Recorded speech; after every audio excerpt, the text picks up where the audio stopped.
ধরে নিলাম যে আমি এই মুহূর্তে সরকার প্রধান বা প্রধানমন্ত্রী হলাম,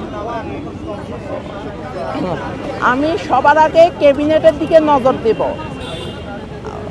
আমার ক্যাবিনেটে যারা আছে তাদের ব্যাকগ্রাউন্ড কি, তাদের ট্র্যাক রেকর্ড কেমন। যদি কারোর রেকর্ড ভালো না থাকে তাকে মন্ত্রিসভা থেকে বাদ দিয়ে দিব। 5 আগস্ট ঐতিহাসিক 36শে জুলাই সফল গণ অভ্যুত্থানের মধ্য দিয়ে বাংলাদেশ স্বৈরাচার মুক্ত হয়েছে, আলহামদুলিল্লাহ। আমরা ডক্টর মোহাম্মদ ইউনূসকে সরকার প্রধান হিসেবে পেয়েছি, কিন্তু তিনি ছাড়া বর্তমানে কোনো উপদেষ্টার প্রতি আস্থা রাখা যাচ্ছে না। অন্তর্বর্তী সরকার ঠিকমতো ফাংশন করতে পারছে না।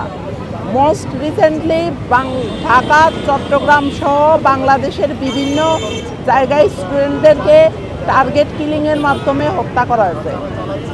তারা সবাই গণ অভ্যুত্থানের সাথে কোনো না কোনোভাবে যুক্ত ছিল। বর্তমান সময়ে দেশের আইনশৃঙ্খলা পরিস্থিতির চরম অবনতি। অন্যদিকে আওয়ামী লীগের সন্ত্রাসীরা বেছে বেছে গণ অভ্যুত্থানের সাথে জড়িত ছাত্রদেরকে টার্গেট কিলিংয়ের মাধ্যমে হত্যা করছে। ইনকিলাব মঞ্চ 3টি দাবি জানিয়েছে। 1, আওয়ামী লীগের নিবন্ধন বাতিল করতে হবে।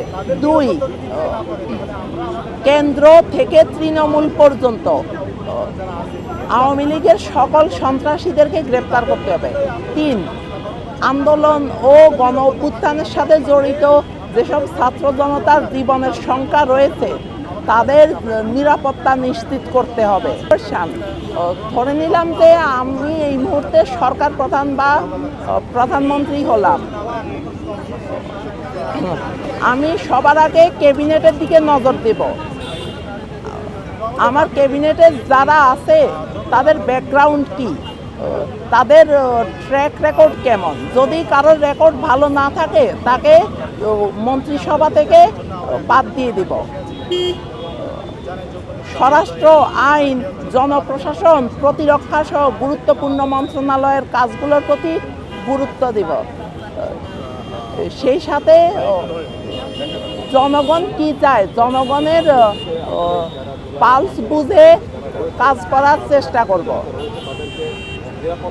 আমি সরকার প্রধান হলে, আল্লাহ তাআলা যদি সত্যি সত্যি কখনো করেন, আমি সরকার প্রধান হলে আমার জন্য অনুসরণীয়, অনুকরণীয় হবে খলিফা হযরত ওমর রাদিয়াল্লাহু আনহু। রাষ্ট্রপ্রধান হিসেবে তিনি আমার প্রেরণা হবেন।